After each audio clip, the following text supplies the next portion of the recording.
不懂吗？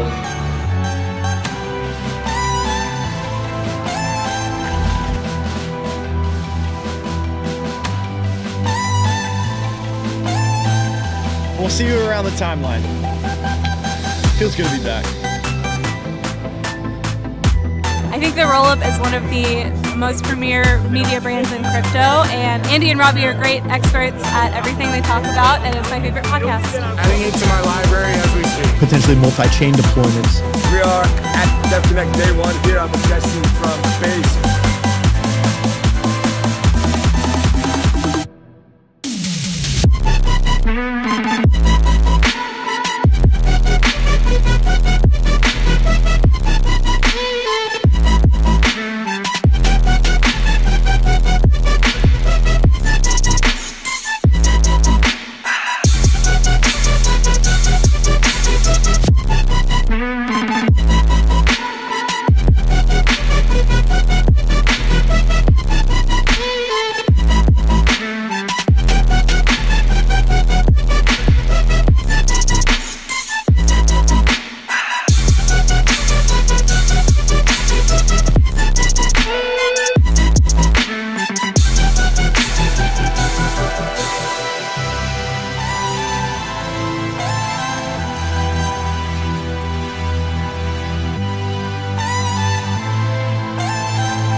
JP Morgan, BlackRock, DTCC, Fidelity, the entire thing was just institutions.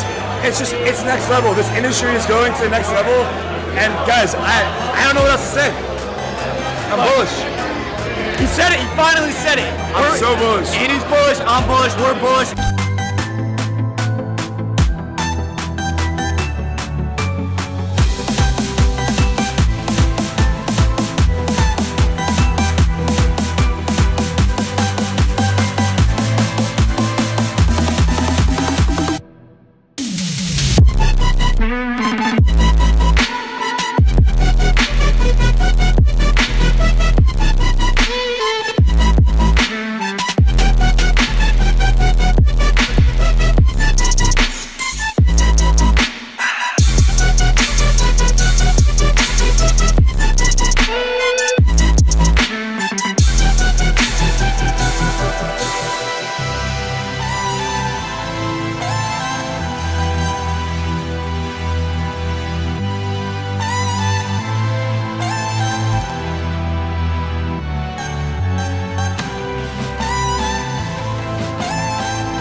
Is headed to the top. If we're not already at the top, we're going to the top. Rollup is my favorite. People from all walks of life, all over the world, all over this industry, come together for the Rollup.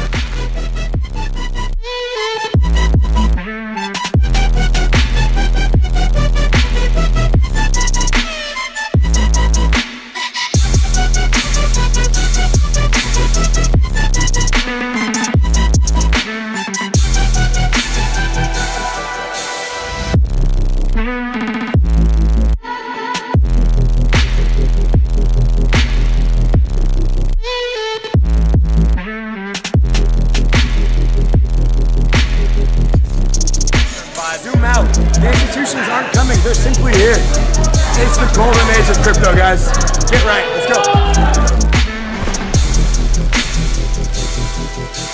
Welcome to the nest. See you on the show.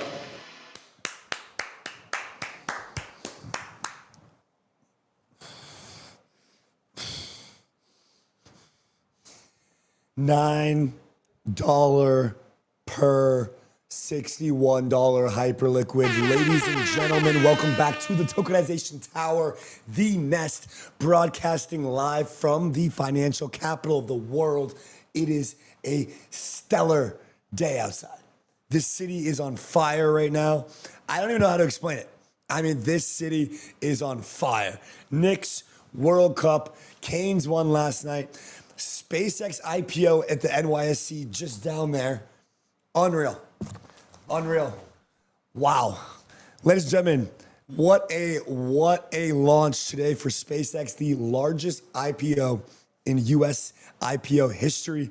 As always, guys, we are live here from the Tokenization Tower, powered by our friends at PURR, the Nest on-chain asset management and infrastructure. We had a great show for you today. We've got Yano coming on. He is going to talk to us about the acquisition of Messari. So Blockworks acquired Messari. And then we've got Gabriel, the CEO, the co-founder of Dinari, talk about SpaceX. SpaceX IPO, what happened with the Binance and Bybit saga, what Dinari's advantages in this, what they're doing in this space. So, gonna be a fun show. I also have so much news, tons of stuff to talk about. I'm feeling really bullish right now. Like, hype looks insane. Like, it was all over on Wednesday, June 10th at 4 p.m. It was all over. It is Friday, June 12th at 1 p.m. And we are so back. We're so back. Good morning, One-Armed Bandit. What's going on, man? Good to see you, per usual. Topics today, tokenization tower, markets, weather, Dinari, Blockworks. As always, powered by Trezor. Use code Rollup10 at Trezor.io to get yourself a hardware wallet. Ladies and gentlemen, let's get into the markets and weather. Before we do, let me tell you about Frax. Frax is our premier stablecoin partner. Infrastructure for the future of digital money, open, stable, borderless. Visit Frax.com to learn more today. Guys, it's 84. Generational day in New York. I mean, generational. We got the Knicks game tomorrow.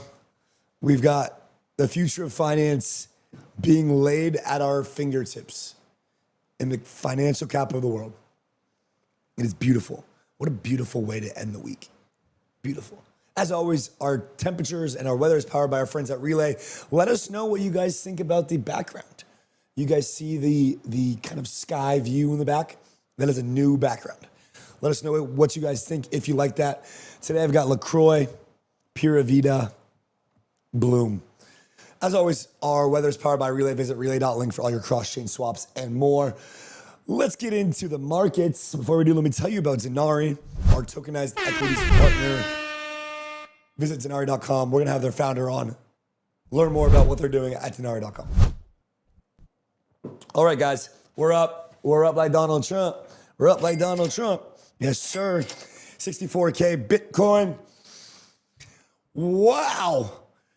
Per at 9.13, dog. Wow. Gamma fucking squeeze, baby. Wow. Gamma squeeze is coming. PURR is ripping. It looks great. It was all over. We are so back. Bitcoin breaking out, holding that level. But guys, it's not even on here. Hype is at 61.5. Hype looks ready to explode to the mid 60s. Some could say low 70s and test those previous highs. Wow. What a morning for the guys. SpaceX IPO trades $500 million of volume on Hyperliquid in 24 hours. Walter Bloomberg's talking about it. Dude, this is insane. This is insane. This is insane. We're going to get into it. So this is the markets. I honestly am not even paying attention to anything other than Bitcoin holding the line because I want Bitcoin to hold the line and we need it to hold the line. Otherwise, Chainlink near, great. Hype 61.5, PURR 9.13. Let's get into the topics. Before we do, let me tell you about Near, our premier AI and best portfolio tool partner of the show. One account, no borders, your financial life all on chain. Visit near.com. Saylor declares confidence in Ethereum has collapsed, says there's difficult competition, blah, blah, blah. Skip, please. Skip. Just don't care. Sorry, Saylor. Let's just skip this one. It's just like, it doesn't matter. Great. Saylor says one thing. The only thing that matters. Okay. Coinbase for agents. Awesome. Let's go ahead and move through this one too. Let's get to Hyperliquid, please. I'd like to get to Hyperliquid, please. Dude, I don't really care about anything else other than the SpaceX IPO. Can we please get to the SpaceX IPO? Guys, we have traded massive, massive volume, like unreal amounts of volume. The charts are flying. Like hypes look insane right now. Insane. Unreal. So we have, so we have Coinbase here. Great. Awesome. Okay, so this is cool. This is closer to hyperliquidity. The producer is going to get us the hyperliquid. One thing I'm going to be paying attention to is SpaceX trades the DeFi, TradFi arbitrage. The backpack securities SPCX is going to be the only on-chain asset where anyone can cycle the token in and out of TradFi quickly enough to close the gap between Solana and NASDAQ. Okay. I think new type, if you're here, man, you've been talking about this for a while, telling us to talk about backpack. Let's just play this video. This looks interesting.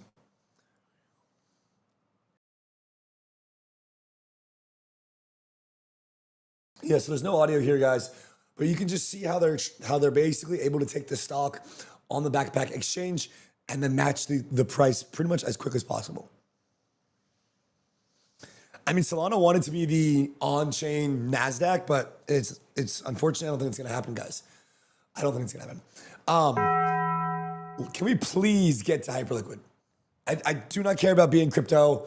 Do not care about backpack. I'm sorry for the run of show. It's my fault, Leo. But yeah, none of this stuff really matters. All right, here we go. Let's pull that one up. Fucking zero hedge. Guys, like, I know this doesn't seem like that. Pull zero hedge up, please. I know this does not seem like it's that important. And I know it's like nothing crazy. It is just, you know, zero hedge. But this is zero hedge. Like, your parents read zero hedge. They get their doomer pessimistic pilling from zero hedge. This is the chosen platform for SpaceX before the IPO launches is Hyperliquid. Like, this is massive. This is like very, very meaningful. We've got Anthropic and OpenAI too upcoming. This is meaningful. This is going to have an impact on the hype price on PURR. Like, this is like, I don't know how to tell you guys this. Zero Hedge is telling us that their account is using Hyperliquid to determine the price before the thing launches. Like, yeah, Peltzy, Hyperliquid, let's go, LOL, DYOR, yes, but like, okay, so let's go to the next one.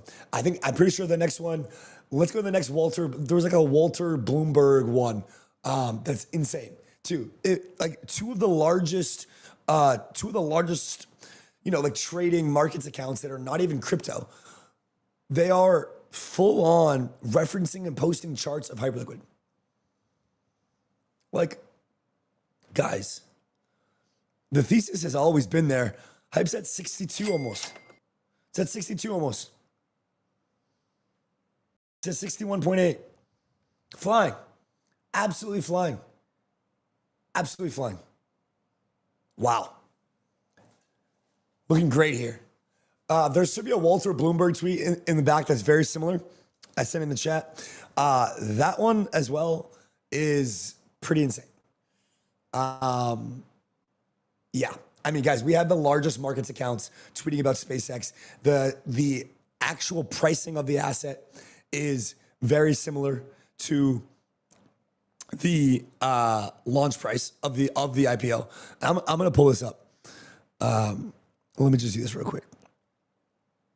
This tweet is insane. This tweet's insane. This tweet is nuts. I'm pulling it up, Leo. One sec here. Insane. So, Hyperliquid traders predicted the exact opening price of SpaceX. The perp was trading at 171 just 1 minute before they announced the starting price of 171 per share. Guys, this is nuts. Like, this is it. Like, this is the thesis. Like, we did it. Right? Like, I don't know, like, Solana's like, oh, we have Sunrise powering Wormhole and Backpack. And, dude, look at the OI. Binance is at 300 mil plus, Hype's over them. Variation was at 14 mil and Lighter's at $1 million. Like we're winning, guys. This is insane. So yeah. I don't know. I couldn't be not super bullish this morning. And then you got stuff like this. You got this. Bybit can't even get their shares to their people. Like they promised these people, the centralized exchange Bybit, same thing with Binance, they couldn't get the shares to their users. Things up 30%. Users would have been up. Dude. Guys, like, I guess we could have bought we could have bought SpaceX today and I guess made more money, theoretically. But like, hype is the best way to express your bullishness on all of these IPOs coming up. Hype needs to retest 55 and bounce off of it to invalidate the head and shoulders from May 22nd to June 11th. Long-term hype is stock 3 crypto. Dude, honestly, I think that head and shoulders was the biggest meme. It was like the perfect bear trap. Like, Ansem was calling for 40s. And the head and shoulders is the most obvious play ever. And honestly, NOC, SM, I know you're a local contributor to the show. I don't think it's really in play anymore.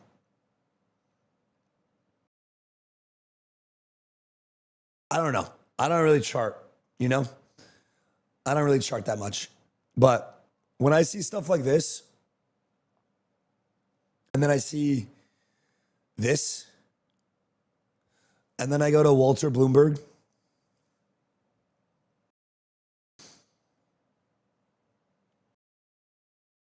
and then I go to Walter Bloomberg and I see, one sec, guys, this. When I see this,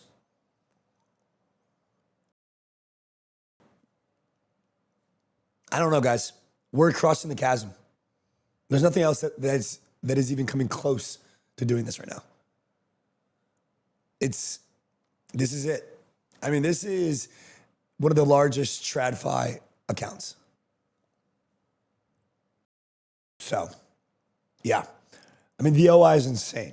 Like, the amount of, I think SpaceX did, well, can somebody look it up? I think they did $15 billion of volume in the first 20 minutes or $24 billion of volume in the first 15 minutes. Insane. Look at the OI on SpaceX. It's top 3. The OI on SpaceX is 300 million. That's insane. It's so insane. It's also a top 10 asset in the world by size. Hype is having a poly market moment, question mark. Yeah. We're about to hit 62. It's for sure having a poly market moment. This is insane. Guys, like, this isn't even the biggest IPO. Like, yes, it's the biggest, but like, I'm not really that excited about SpaceX. Like, I don't really care to own SpaceX. Maybe I'm an idiot. Maybe I should. Now, Anthropic and OpenAI, do I feel like I missed the boat on those? Yeah. Yeah, I do. I definitely do. Definitely feel like I should have invested a lot more money into AI. Think about how big those are going to be on Hyperliquid. It's hard to even fathom, to be honest with you. So, our guys at HL Eco put out a bunch of new features for us, guys. And so I want to show you guys some of these. Excuse my voice. This is, we had a little office happy hour last night. It got rowdy.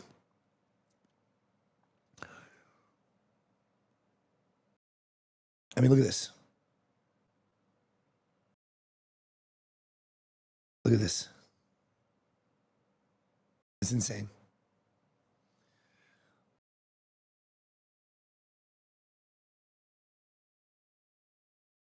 Dude, these guys are insane. The amount of work that they put on this website is insane.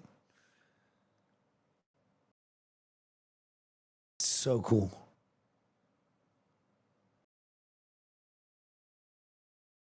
So you can see basically the comparisons here on these assets that are traded on Hyperliquid compared to their TradFi counterpart. And you can slowly start to see on the right here, you see how much percentage of the way of Trade XYZ's volume is compared to the biggest TradFi venue. Guys, like, this is insane. You're telling me that Hyperliquid is doing 10% of the volume of Brent crude oil comparatively to the biggest TradFi venue? Bro, 25% of copper's volume comparatively? What? Like, obviously, these are the big ones, right? Obviously, these are the ones that you want to win. You know what I mean? Like, those are the ones that you want to win. S&P, NASDAQ, South Korea, these things. But wow. Wow. So this is a new site. This is a new part of the site. I think it's great. I think it's super great. Quick update on PURR for all the PURR holders watching. We've got $200 million of dry powder. MNAV's at 1.15x. And that is actually, technically is lower. If Shamus never sells, if he never presses the red button, this is closer to 1.05 right now, which means there's even more reflexive possibilities for PURR. They hold 26.15 million hype. PURR's trading about $9, and they're outperforming hype by a significant margin since December of last year. That's PURR. So if you guys recall, on the show the other day, we were doing the kind of like $100, where do we get with PURR? I would love to know how that volume is distributed globally. We know the only people in the US using it are using VPN. So this is just getting started if they let hype operate in the US. Agreed. And it's like, it's not even the same people, you feel me? Like, it's not, the people trading on a VPN on Hyperliquid in the US are like people like you and I. The unlock that we're gonna get is we're gonna get the whales, like the people out here, you know?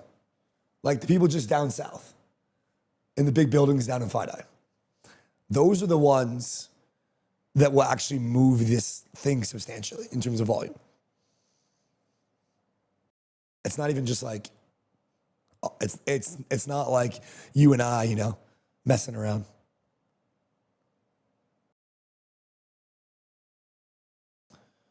Check this out.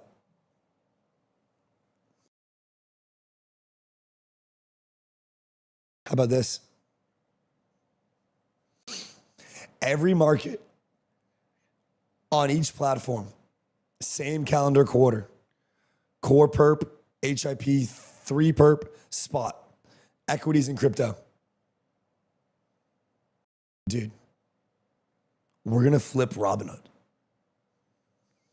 We are 100% going to flip Robinhood very soon. So total trading volume of all asset classes, 2026 Q1. Robinhood 700 billion, Hyperliquid 646 billion. Crypto volume, perp spot, 8x the volume. Revenue, Robinhood 4.6 billion. Wow. Hyperliquid 780 million. Assets on platform, $300 billion. $314 billion. Hyperliquid, $6 billion.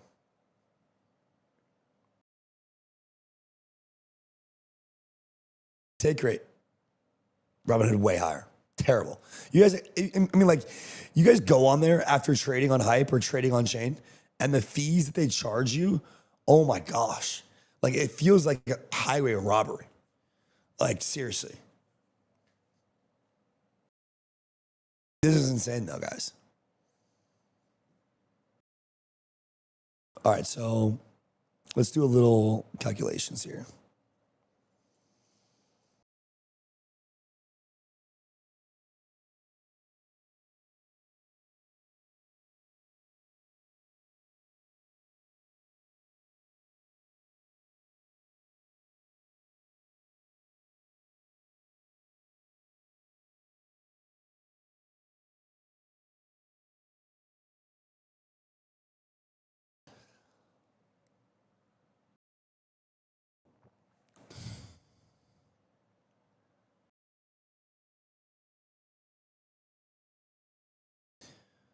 Hood is valued on 75, 80 billion today. Really?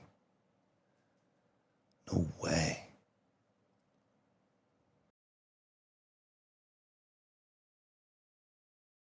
$84 billion. Guys, $84 billion. Robinhood's market cap is $84 billion. Dude. Hyperliquid's market cap is 18 billion.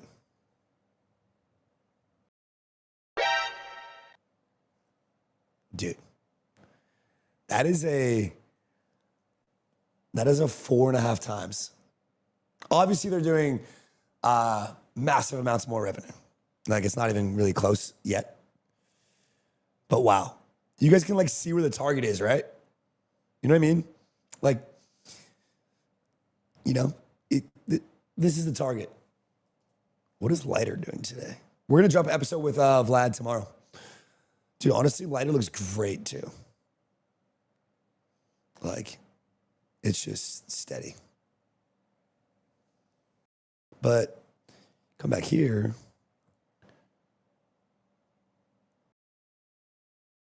I mean, it's like not even really close right now. This is another good site, guys, I want to show you. Exactly. And no CSM, yes. Yes. My guy. All right, go back here.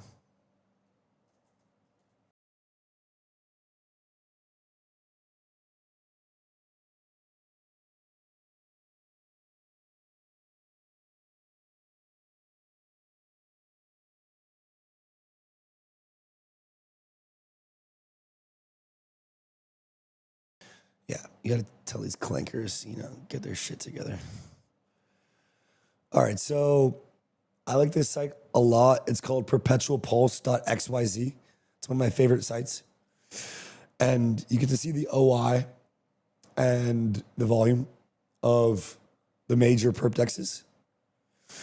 And obviously, like, Lighter is performing well and Hyperliquid's performing quite well. People are very bullish on variational. I think if you guys aren't trading perps on variational, it's probably worth it. Like, go long Hype on variational. You know what I mean? I think it's a good way to acquire more Hype. Good way to acquire more Hype. So what is PURR? So PURR is the Hyperliquid Strategies company. Here is what it is. So they are a NASDAQ listed Hype treasury, ticker PURR, and they accumulate a bunch of Hype. And we've been talking about it for a while. And it looks primed. What do you guys think? 62 on the stream, 63 on the stream? What are we feeling?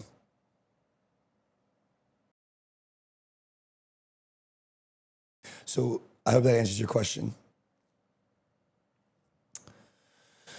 So here we go. ChatGPT thinks the market is still undervaluing what Hyperliquid could become.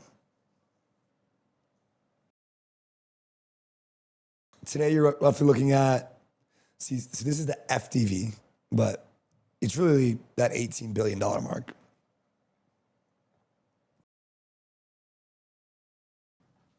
I agree with this framework. I agree with this framework too.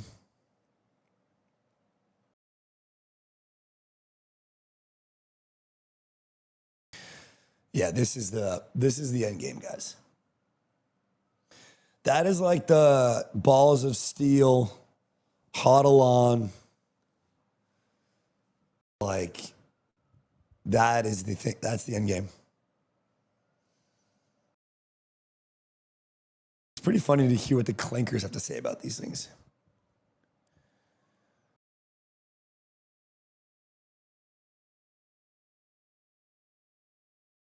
Very, very interesting. So, guys, I'm like pretty much 0% interested in Aster. Like 0, I would say. Fairly interested in variational, fairly interested in lighter. And it really drops off quickly. Very quickly. What is Apex?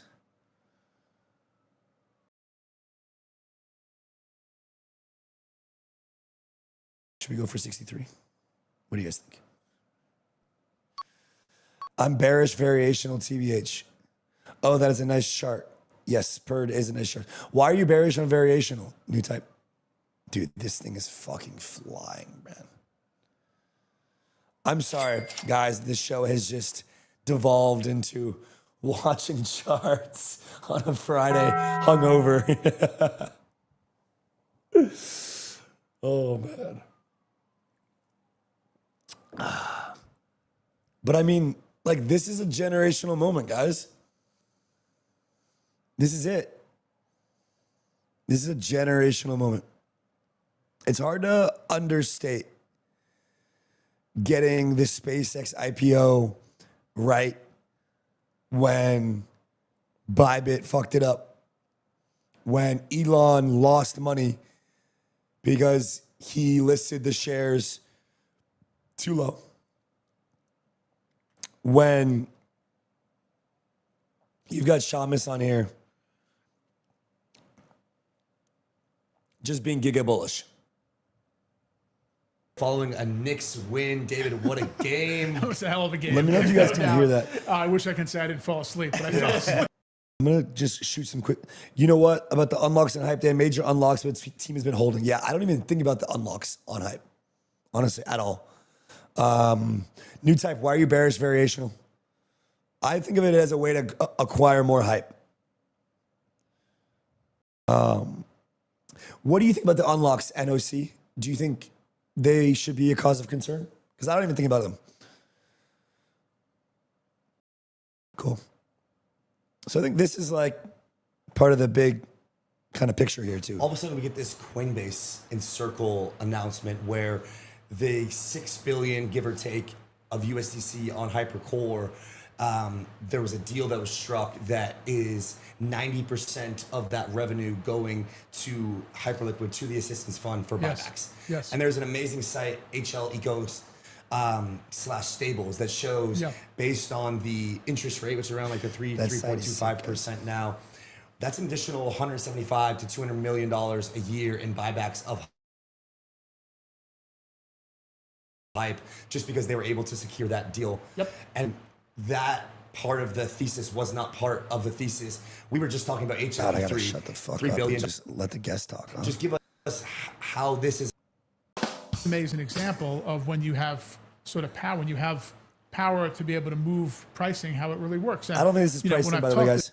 I don't think what David's about to say is priced in yet. I think it like generally is like understood, but I don't think it's priced in. Story about what went on between Circle / Coinbase and Hyperliquid. I dramatize a little bit. I actually wasn't in the middle of it. I found out about it the same time you did, so it's not like I have any inside info here. But I get the impression that sort of last fall or so, Hyperliquid said to the USDC people, we have all this USDC on Hyperliquid, we should be getting a cut of it, and they said no. So Hyperliquid did USDH, its own token, its own stable coin. And the amazing part about it was, from then until whatever it was a month and a half ago, USDH got some traction. It wasn't blowing the doors off by any stretch. I mean, the last number I saw, which was like, 100 million or so, I'd say like not exactly cutting into USDC in a big way. And somehow just doing that got the 90-10 deal, which was pretty amazing. I don't know what. Yeah. I mean, dude, like the fact that they strong-armed Circle, like that's crazy. Coinbase and Circle, like they just like fully strong-armed them, got the deal.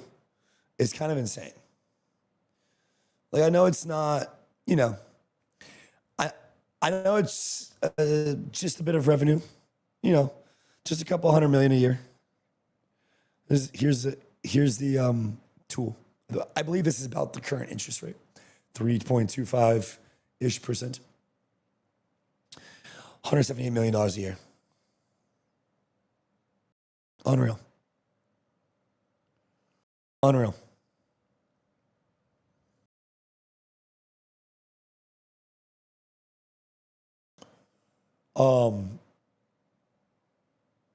Yeah.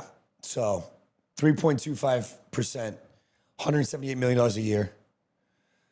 If somehow we get an interest rate increase, which would crush us, it's it's better for stablecoin issuers because they make more money. But what's probably like more likely to happen is that we go down to like this range.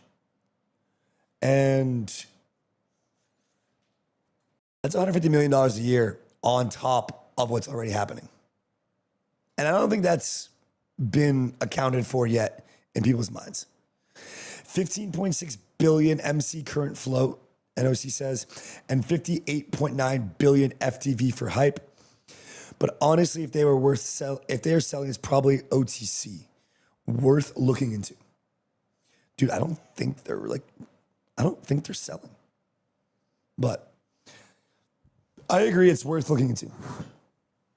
I think it's at least something that you want to pay attention to. You know what I mean? That $150 million a year mark is pretty insane. Pretty insane. Guys, we're going to get into our daily equity segment. Then we're going to get Jason Yanowitz up. He is the co-founder of Blockworks. They just bought Messari today. I had no idea this was going to happen. So we're an investor in Blockworks. Kind of stoked to chat to Jason about it. I'm fully into hype. Basis is $31. Buying $100 per day. Dude, fucking a legend. Let's give some love to this guy, man. NOC. Legends. All right, guys, let's get into the daily equity powered by our friends at Dinari.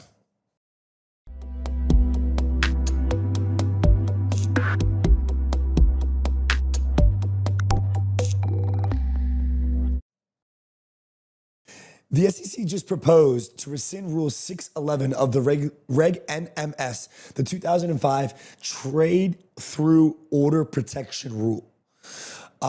This is removing a key barrier to tokenized U.S. stocks in DeFi. This moves from rigid per trade protections to a broader principles-based best execution at the broker level. Traditional exchanges and MBBO rules clash with AMMs on-chain, bonding curves, and block time execution that can't comply with these requirements. In the stock market, you have to guarantee that you're giving your customers the best execution, the best pricing. And that is kind of hard to do on-chain. This new rescinding of the rule should allow a foundational step forward in SEC's Project Crypto to clear outdated rules that don't necessarily apply on-chain and accelerate the TradFi DeFi convergence that we're all looking for. I'm bullish on this. This should be a nice unlock for tokenized equities and securities. It should be great. So I think it's an important thing to talk about. We'll see what ends up happening. The SEC moves slow. But boy, oh boy, are we getting to the point where these two worlds are converging in a massive way. Ladies and gentlemen, that's been our daily equity powered by our friends at Dinari. The SEC is proposing to rescind Rule 611 of the Reg NMS. Guys, we've got Jason Yanowitz in the back. They just bought Messari. I was shocked. I was pretty shocked when I heard on the news today, I think it was an exclusive with, who was the exclusive with? It was with like Fortune or Wall Street Journal or something. Yeah, I mean, I was very, very surprised. And we're going to hear what Yano has to say about it, why they acquired it, and what the future of Blockworks looks like now having acquired Messari. So this is going to be very interesting. Before we do, guys, I'm going to take a quick standby. I want to get Jason right up. I'll be right back.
Yano, welcome to the show, man. Congrats on the announcement, on the acquisition. Great Friday. Great way to end the week, right?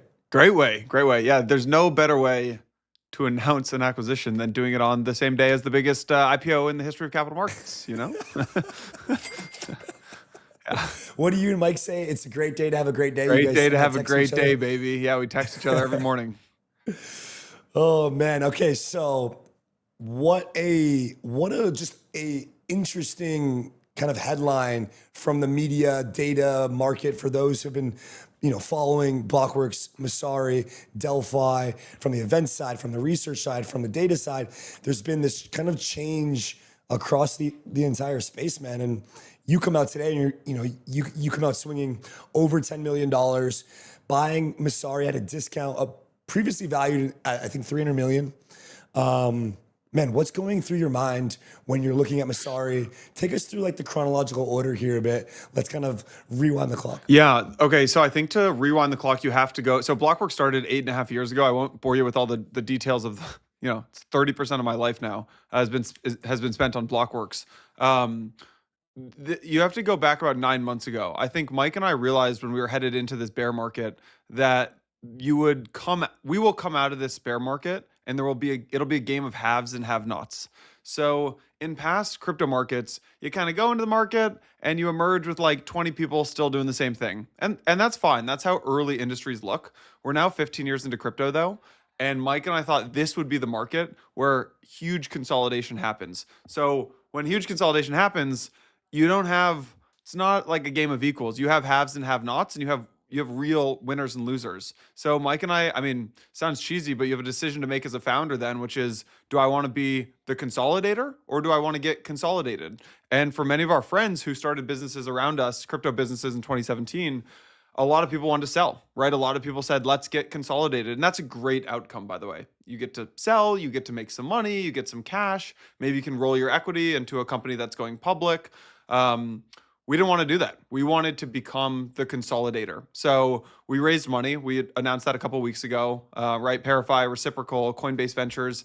And we said we're going to start consolidating the data and analytics space. And so this was our first big acquisition in that front. So feel good. I totally agree. And I think it's very, very spot on as to like where we are in the market. But why Messari? Right, so they had this interesting layoff where they kind of shifted so obviously Selkis has been gone for a while. Then they kind of restructured, brought in the CTO, I believe is the CEO. They had some layoffs, seemed like they were like maybe not doing so hot. I'm not exactly sure all the details, but why Messari? Why is Messari worth, the $10+ million in cash and equity? What do you guys get out of this? Yeah. So first thing on the price is I would say they said it was, we won't get into the details, but yeah, there's a Wall Street Journal article about the price, which people can read if they want to. Blockworks and Messari launched. I don't know if people know the history. We launched within 90 days of each other, and I still remember this launch post. Mike and I were actually living together. We were in the same apartment, and within a 3-month time span, the Block, Delphi, Blockworks, and Messari all launched in the same quarter. And I still remember Selkis's, he published his Medium post. He said, I'm launching Messari. Our goal is to drive data and reporting standards that reduce the opacity and increase trust for all crypto market participants. And if you look at Blockworks today, our mission is to increase trust and transparency in on-chain markets. Very, very, very similar thing. So look, Messari, we've competed, they've been our basically number one competitor and rival. We've won deals against them. We've lost deals. We've hired from each other. There's been honestly an insane amount of respect for each other is the broad way that I would put this. And look, we've been trying to do a very similar thing for 8 years. This was almost the natural extension of what should happen. This was when we started to talk to the Messari team, and their CTO Duran is now their CEO, and he's phenomenal. It was a very easy match to come together. It was not hostile at all. It was a very easy match made in heaven. The thing that Messari has that we don't have are the enterprise customers. So I heard you say Messari's not doing so well. I would really push back on that. They're not as close on the... Oh, can you hear me, Andy? Yeah. Oh, yeah, you good?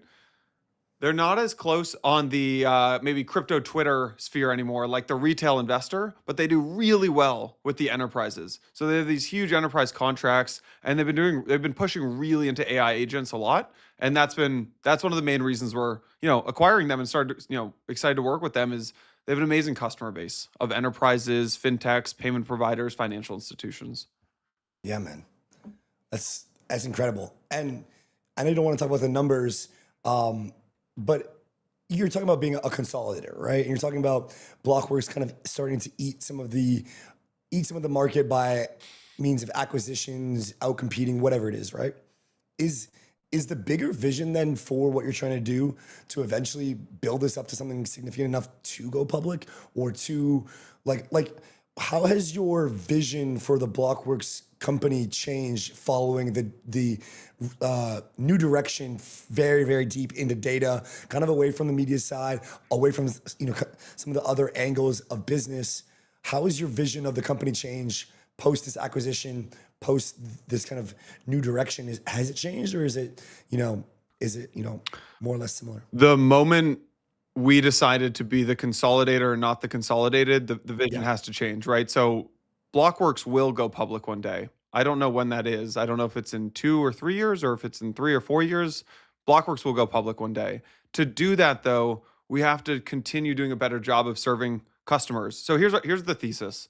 The thesis is that on-chain businesses today, Uniswap, they look like Aave, Morpho, Camino, Hyperliquid, right? I know this whole show's been the Hyperliquid day. That's great. Those businesses will scale like 100x. But what's also happening is you have all these traditional capital markets folks coming into on-chain markets. And so the idea is, stocks, we very much believe stocks, bonds, currencies, commodities, we believe in tokens. All of this will live on chain. So as BlackRock comes on chain, Robinhood comes on chain, Stripe comes on chain, they're all becoming customers of Blockworks. So we basically have this two-sided platform. Issuers of on-chain assets provide information. There are people who need to consume that information: asset managers, exchanges, custodians, funds, you name it, distribution partners. And then once you have all the information data of an on-chain business, you can actually build workflows on top for them. So, and you can build these, especially with AI, you can build these really cool agentic workflows that help them do things like disclosures, investor relations, compliance, security monitoring. So that's the business that we're building. It's a full enterprise platform for on-chain businesses. And does the acquisition significantly contribute to attributable revenue growth for 2026? Yeah. And okay, great. And then how does that work? Like, do you then just kind of become you kind of take on their customer base and some of their team, or not all their team? Kind of how does that part work? Yeah, we're taking on, Messari has a bunch of great folks. We're taking on some of the really good talent at Blockworks, and then we're taking on the contracts too, right? So we're taking on their customers. So they have financial institutions, AI companies. They have a bunch of amazing customers. So we're taking that on. We're taking on a bunch of the really talented, mostly product and engineering folks from Messari, some of the researchers, some folks on the commercial team. And yeah, we're really excited about that. And so maybe I'm thinking about this like in like a too like straightforward way, but was part of your thought here like, okay, based on the revenue numbers, we're going to get paid back in, X amount of years on this investment? Is that like the framing, or was it just purely like building blocks for the bigger vision of going public? There's a way to make it's called like a spreadsheet driven acquisition decision, which is, maybe we're paying, X multiple on this, they're selling for Y multiple, and there's almost an arbitrage you can take. So making up numbers here, let's say you bought a company for 1X revenue and our valuation was 10X revenue. Well, then there's an arbitrage from the multiples perspective. That's a way to think about the deal.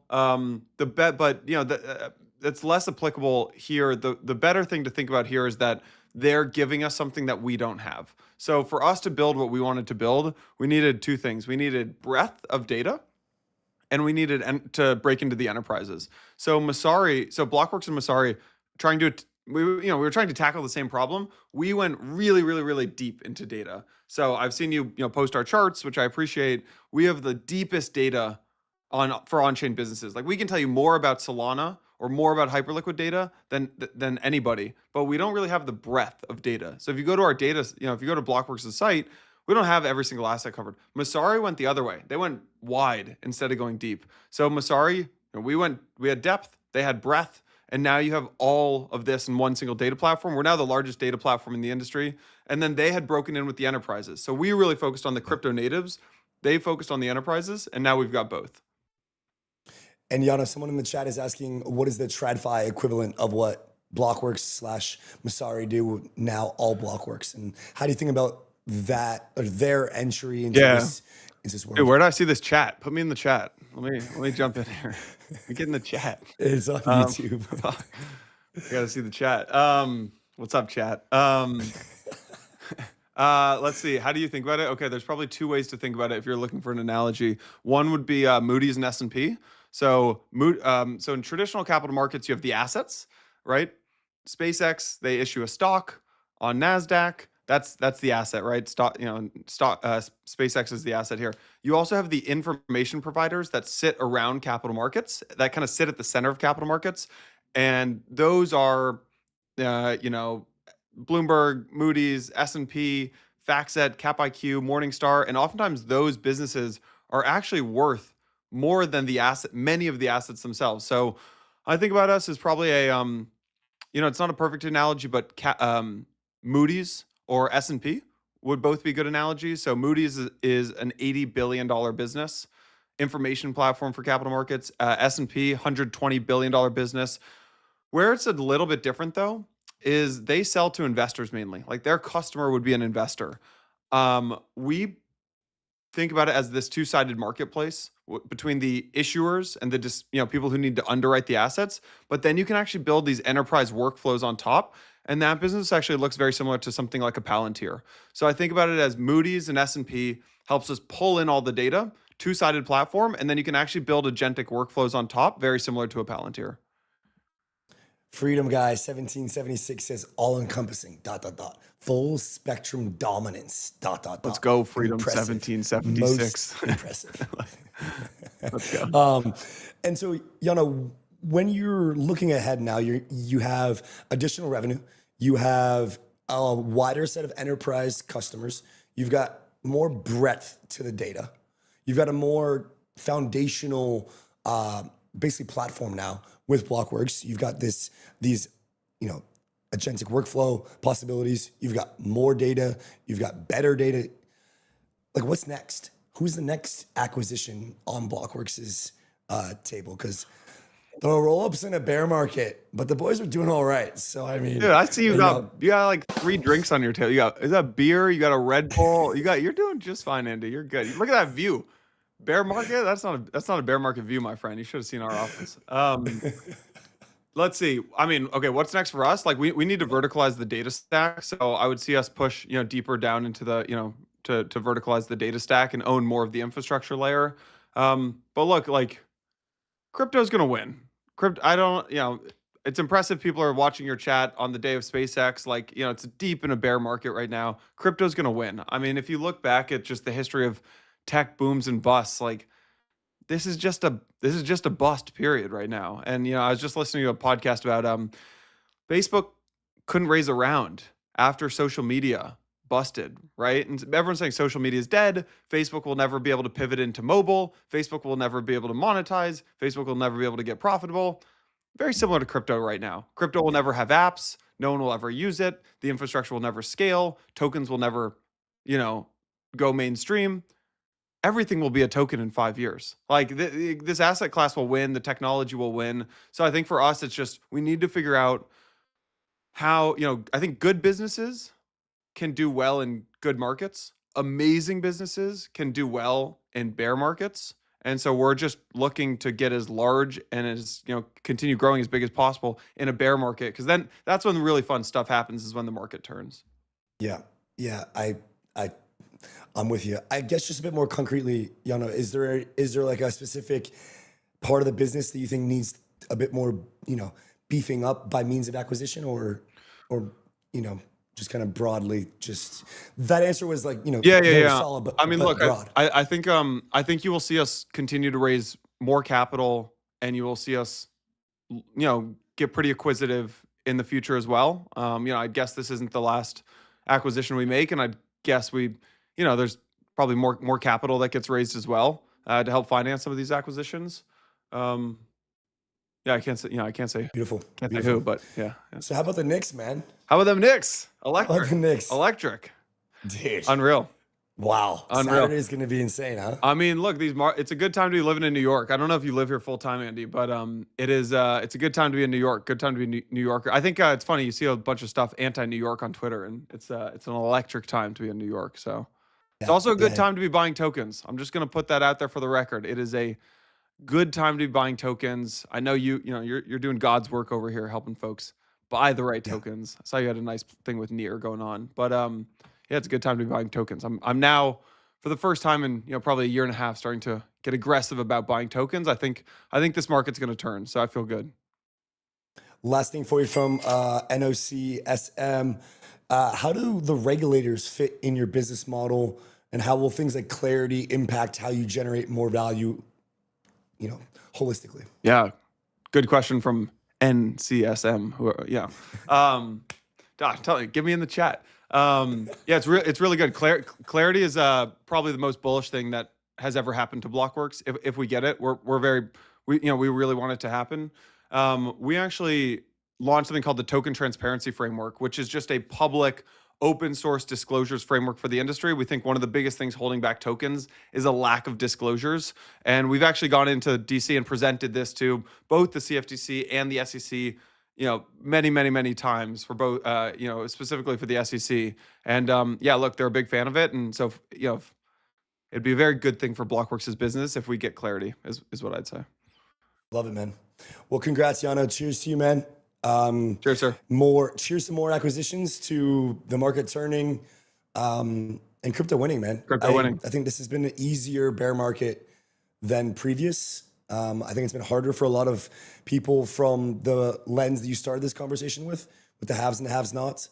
It's also been harder from a sentiment perspective because, the thing that Santi says all the time, which is like adoption skyrocketing, prices not really following. It's this really weird kind of like dichotomy. Yeah. Institutional bull, token bear is a weird thing to manage psychologically because, look, in the last bear market, everything was going down. And now everything's going up except for our tokens. So it actually creates a weird psychological stress, I think, on the mind when SpaceX is doing the biggest IPO in history, but the tokens are down. So it's but yeah, I mean, look, we'll get out of it. It's all good. It's a good day optimists always win. So it's a good day to be optimistic. It's a great day to have a great day, Yano. Have a great weekend. Go Knicks. Congrats again, man. And stoked for you. Go Knicks. Cheers, buddy. Later. All right, we got a guy in the chat called Coked Claude. I don't know if that's going on. Have you seen the SPCX launch by SpaceX.isa? No. It's real, by the way. Dude, the fact that you have to say it's real, by the way, makes me feel like it's not that real. But maybe I don't know what I don't know. You know what I mean? Give us some alpha before he goes. What to look for in the next winners. Sorry, buddy. Just missed it. Fair play to you. Coked Claude is a crazy name, dude. I don't know what you're thinking there. But good to have you. I think it's the first time seeing you in the chat. So welcome to the show. We have a great show here. We're gonna have a SpaceX conversation now. We're gonna have the Dinari co-founder talk about their D-shares launch for the SpaceX largest IPO in the history of humanity. When we were apes and Neanderthals, they once dreamed of a $1.7 trillion IPO launch. And we're getting it. We got it. We got it. Dude, hype's at 62. PURR's under 9, 8.95. It's almost a weekend. The beers are out. We're going to have a ton on the show in a few as well. I know you guys like a ton. My attire is just a funny avatar, by the way. No weird stuff. It is literally Darth Vader eating a slice of pizza, bro. That is definitely weird. That is for sure weird. For sure weird. All right, guys. Gabriel Otte is the CEO and co-founder of Dinari, a regulated platform building compliant one-to-one backed tokenized U.S. stocks, ETFs, and real-world assets. He has a career that started as a software engineer at Apple, age 17. Holds degrees in chemistry and computational biology from Cornell, and did graduate research at the University of Pennsylvania. We did our research. Huge day today. Let's get Gabe up and get the show started. My man, how are you? I'm well. Hello. How are you? What a day. What a day, huh? Yeah. Oh, and what a night. Didn't get much sleep last night either. Yeah, I bet. Man, I mean, the largest IPO in the history of financial markets. And Gabe, I'm just gonna go straight into it.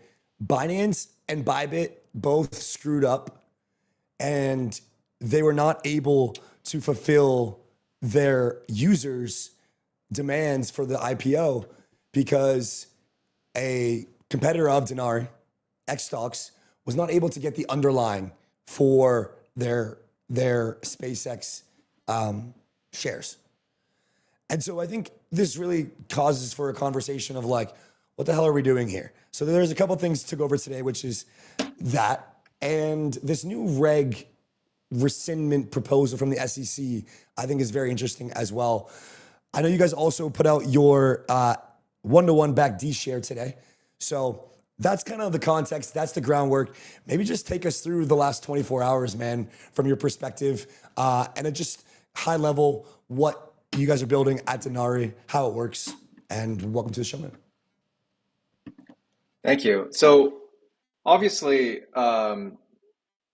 we wanted to provide SpaceX shares on IPO day to everyone across the world. And I know our competitors also tried as best as they could because the demand was insane. One of the things that perhaps people didn't realize the weeks leading up to SpaceX IPO, I had some inside track on this.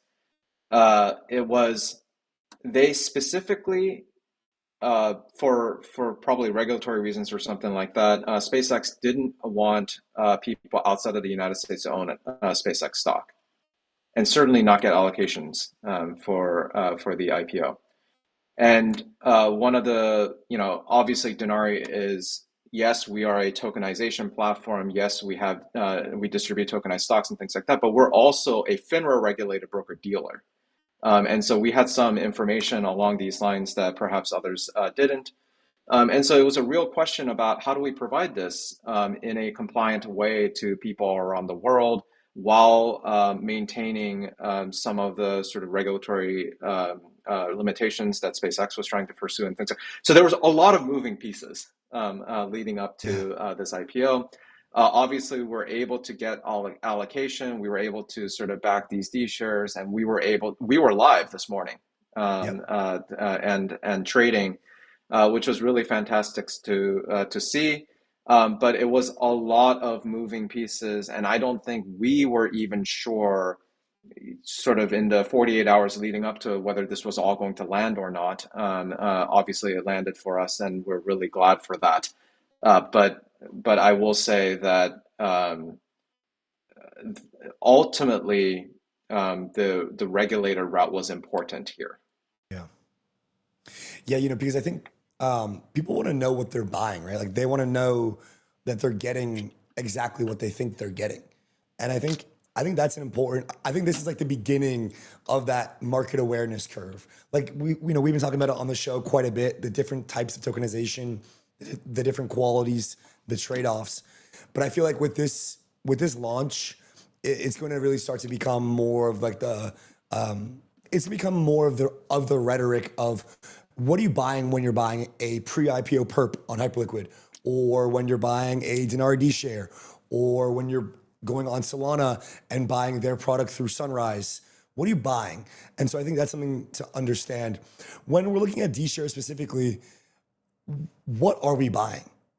Like SpaceX is live now. What am I buying if I'm buying Dinari's version of SpaceX tokenized stock? So the answer to that should be really simple. Unfortunately, it's not as simple on the surface. So what I will say is D shares, for all intents and purposes, are the shares themselves. You are getting access to the shares themselves. in regions where that's allowed. So let me give you an example of what happened with the SpaceX shares, because as I told you, this was a little bit chaotic going into this. SpaceX as an issuer did not want people outside of the United States, especially in sensitive regions like China and things like that, to have access to SpaceX shares. But what does that really mean? Well, in this case, they meant they don't want SpaceX influence on SpaceX from outside of the country, because they have defense contracts, they have all these sensitivities, right?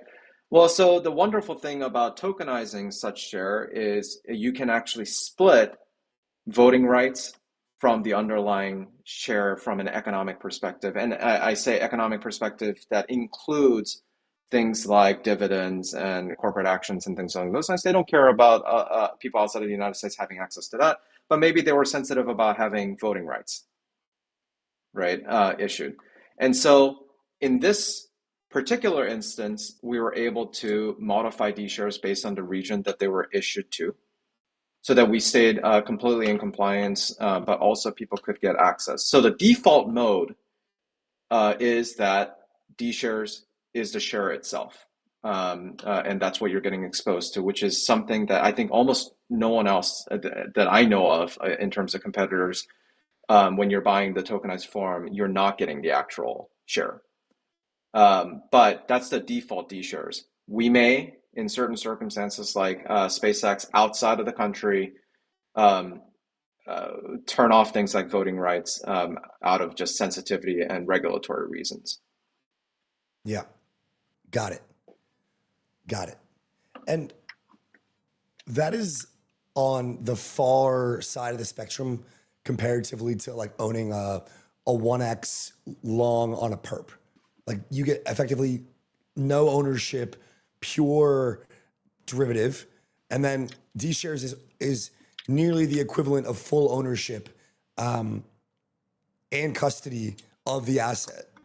However, when I go to buy that, it's not like I understand that there is a ownership of the exact equity in a brokerage account. And is that in my name that the equity is owned?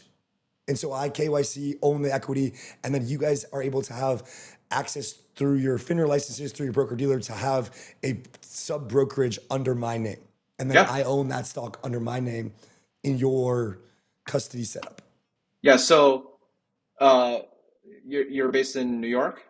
Yeah. Yeah. So you sitting in New York, you log on to Dinari, you buy a share or one of our partners or whatever, like the coin.com or something like that. You go and buy a SpaceX share. We open up a for beneficial ownership account under Andy. Okay. And so this is the biggest distinguishing factor between D shares and pretty much any other tokenized standard out there, is you can then, if you want to move it to Robinhood, you can ask our Dinari Securities to move that to Robinhood, right? Now you'll lose the benefits of having a D share and things along those lines, because we don't, control that underlying share anymore. But we, as a licensed broker dealer, you own that share, and we will move it to whatever for beneficial ownership account you have at other brokerages. Wow. Okay, and then when I sell that share or I redeem it on chain, you guys would do the same action that I would do on chain in the brokerage to kind of like net settle it up? Yeah, this is one of the reasons why this is a matter of public record last year of we were the first broker dealer, that was really allowed to tokenize these public shares. And one of the reasons is this is what we sort of internally call kind of a mirroring of the on-chain state to the off-chain state. So anything that's happening on the on-chain state, we're also mirroring in the off-chain state. A huge engineering feat. So I don't want to minimize that in any way, shape, or form. Our product team really nailed it. But that was what was required to really enable FINRA and SEC, I think, getting comfortable with this. Yeah. Somebody says, what do we think of the first day close price for SPCX? Maybe we'll talk about that after. One of the things that is interesting about the on-chain markets for this is that there was the pre-IPO purpose for price discovery on Hyperliquid was really, really, really cool. And I understand that you guys are now getting D shares integrated into Hypercore themselves. Could you talk about what that really enables? Because right now you can trade perps on that asset. Obviously you don't own the underlying, but what is bringing the Dinari tokenized equity version of SpaceX onto Hypercore, the main Hyperliquid trading platform? What does that actually enable, and kind of like what are you guys seeking to see from that? I think one of the things that both the Hyperliquid team and we were discussing was people wanted the ability to do spot on Hyperliquid. And the reason why is against the perps, owning spot share, the ability to sort of trade shares in spot alongside on the same platform actually gives you hedging capabilities that just doing perps, for example, does not. And so it's not that, and I do think that people have been doing this, like maybe they go to, I don't know, IBKR or something along those lines, and they're buying and selling shares alongside doing perps on Hyperliquid. Well, now you can do it on the same platform, probably with the same liquidity pool that you have to work with.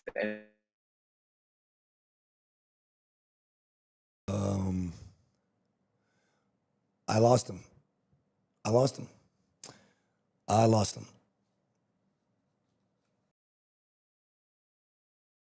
Hold me back, guys. He will be back in a second. What was their noise versus signal about all of the hype that led up to this IPO from their perspective? Good question. So from what I understand, just from the 15 minutes here, is this is the most like aligned and like through and through method of tokenization for achieving the speed, right? Like they got through the speed quickly, like they're live. And you literally have the ownership of the asset in what he described as kind of like a sub brokerage account is how I described it. There's a specific financial term for it. Just interesting. Like this whole, like, I obviously think that the pre-IPO perps is like the most unique setup here. Like to me, it's very, very compelling. Bringing them onto Hyperliquid is kind of what we're going to get into next. That's what Gabe was talking about. But the pre-IPO and then having these things live on day one on chain is insane. Like this is a massive breakthrough day, guys, for on chain. Like this will be, we will remember the SpaceX IPO as a day that what we were doing on chain mattered in the lens of global macro. And I think that's really, really important. I think Gabriel's back. Let's bring him back up if he's ready. And continue the conversation about Hyperliquid Core.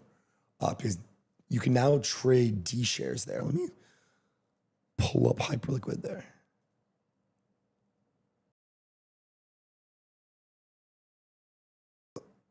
Let's see.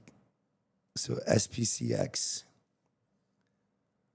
So you can trade the D share of SpaceX on Hyperliquid Core spot. Is that what you can do?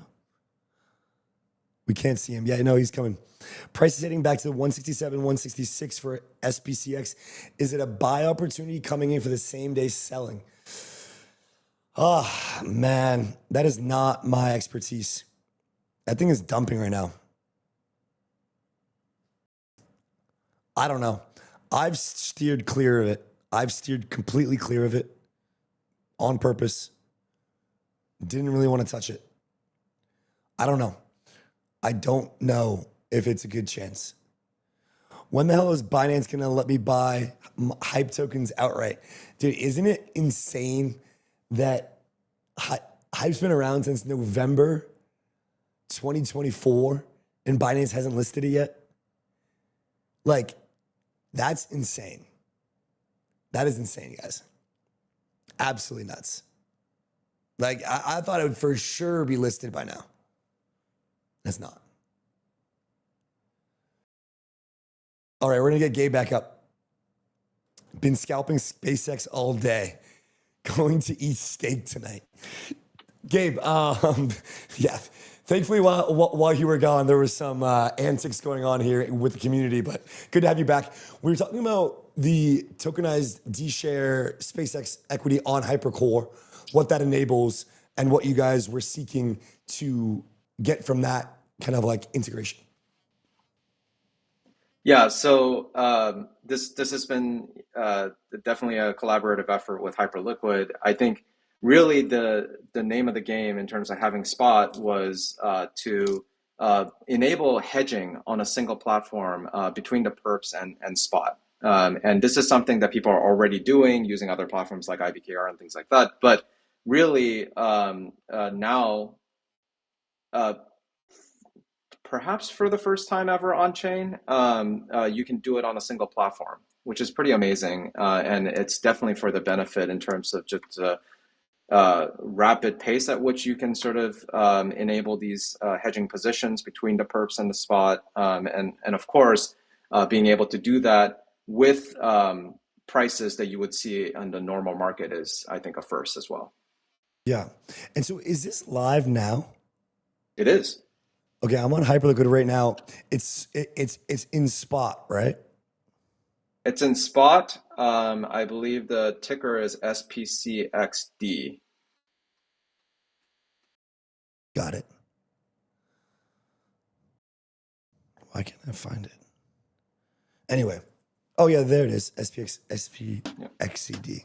Got you. Okay, beautiful. And so your thesis is you can trade perps on these assets, you can trade spot on these assets, you can do it all on one platform. And is this going to be a trend for Dinari? Seeing the growth of Hyperliquid, seeing the amount of activity happening there, the kind of meteoric rise, are you thinking to try to bring a lot more tokenized D shares, assets, equities, etc., onto Hypercore and kind of have that be one of the primary spot trading venues for all the assets that you guys can support and will support in the future? We really hope to. Obviously, Hyperliquid traditionally hasn't done spot. I think this is probably one of the first spot markets actually on Hyperliquid like this that's active. We want to obviously see, is there a demand for this? And early signs says yes. So we want to really double down on this as much as possible. There are other exciting IPOs happening this year probably as we're hearing about. So I think we'll definitely focus on some of these high profile stocks at first, but the hope is to expand that from there. Yeah, it's awesome. And when you're looking at this kind of holistically and thinking about a lot of the reason for tokenizing different equities, commodities, assets, clearly we have the reason of 24/7 trading. You can trade this asset on the weekend. That's beautiful. Another reason that we've talked about with the likes of Franklin Templeton and Fidelity and WisdomTree is distribution. They're looking for this net new on-chain distribution for their products.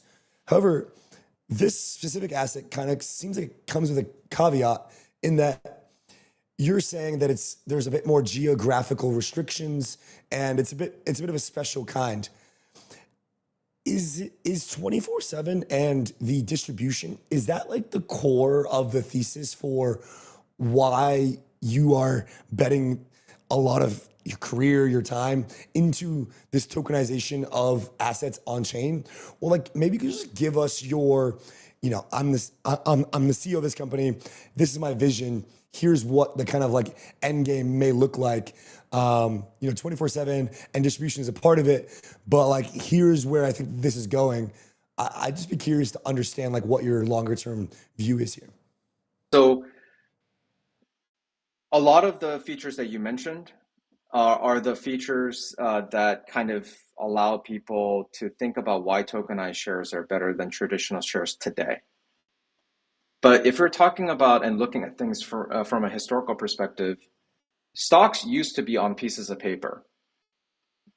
And then at some point, we decided that zeros and ones on a server was better than pieces of paper. And now we're in the midst of this another sort of step function transition between zeros and ones on a single machine versus zeros and ones on a variety of different machines that are all synced together.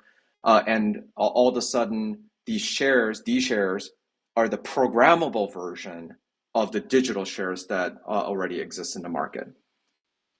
So there are fundamental things that will shift in the capital markets as a result of these shares becoming sort of the new standard. So let me give you an example, and people might not necessarily have these types of sort of specific insights. I certainly didn't until I really dug into this. Today, NYSE, NASDAQ, any of these exchanges, if you were to go and buy shares on their order book, it's always whole shares against fiat, like the US dollars. So like you want to buy Apple shares, okay, you're going to buy whole Apple shares.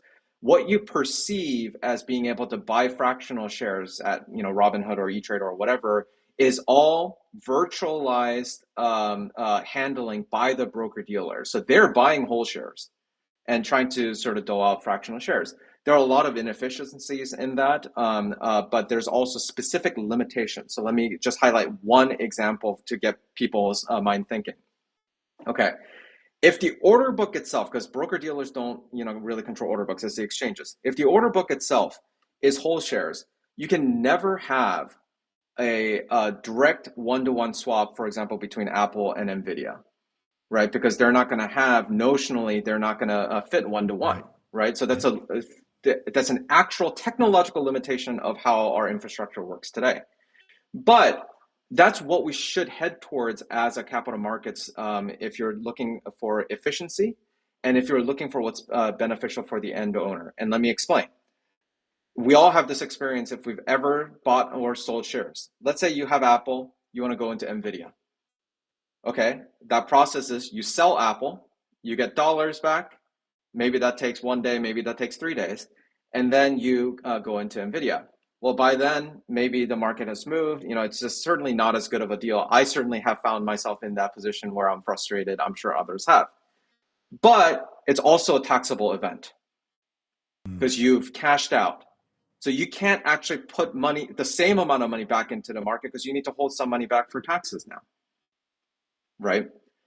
When you are able to directly swap Apple to NVIDIA, the question that we have to start asking ourselves as a society is that a taxable event? Because you're not seeing any liquidity, right, from that, and you're putting that money right back into the market. But that can't be enabled until the fundamental infrastructure of how our exchanges function changes. And that's what sort of on-chaining shares does for you. Is it not only, we all in the crypto space, like swaps are native, right? Like we understand how swaps can happen and how ticker-to-ticker swaps can happen natively. Well, we can bring that to stocks. But then it's also, from a tax point of view, you have to be able to trace it all the way back. No matter how many times it's been swapped, you have to be able to trace it back to the basis points to know how much taxes you're going to pay at the end when you finally cash out to fiat. All of those things are possible natively when you're talking about an on-chain share that you cannot or is very difficult to do using sort of the traditional digital zeros and ones that we have today. And so, yes, the 24/7 is interesting. Yes, the sort of atomic lending and borrowing are interesting. The distribution is interesting. These are all interesting points.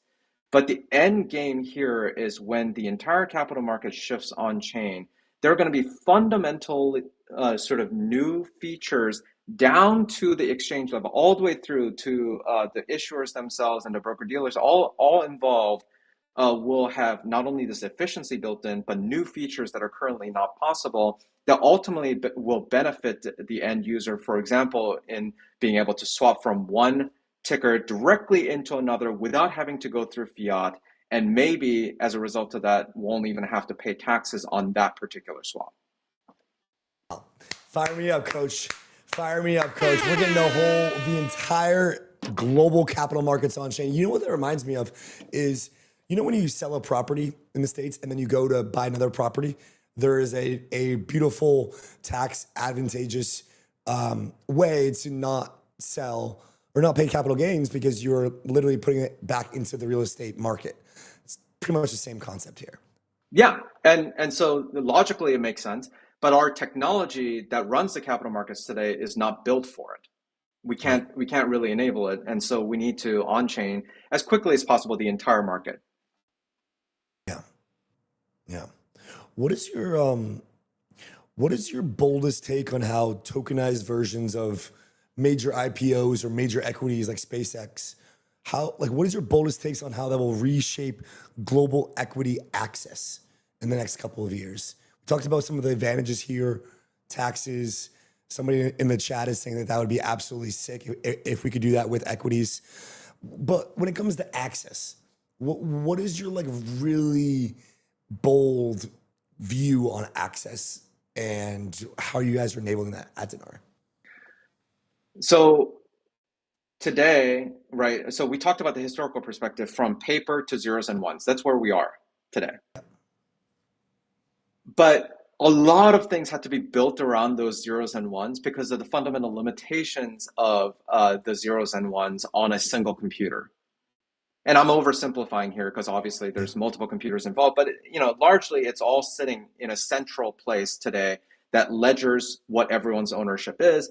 And so we had to put in all these rules around very strict KYC and very strict sort of ownership requirements. And we've basically done away with this idea of bearer bonds, bearer stock or anything along those lines because so much of the paper and zeros and ones on a single computer can be so fraudulent. It can be made up. We know that blockchain is way more resistant to any kind of hacking.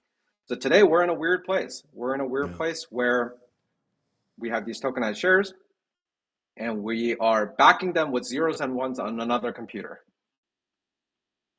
Just like when zeros and ones on a computer first came into existence, we had to back them with paper sitting in some room. Yeah.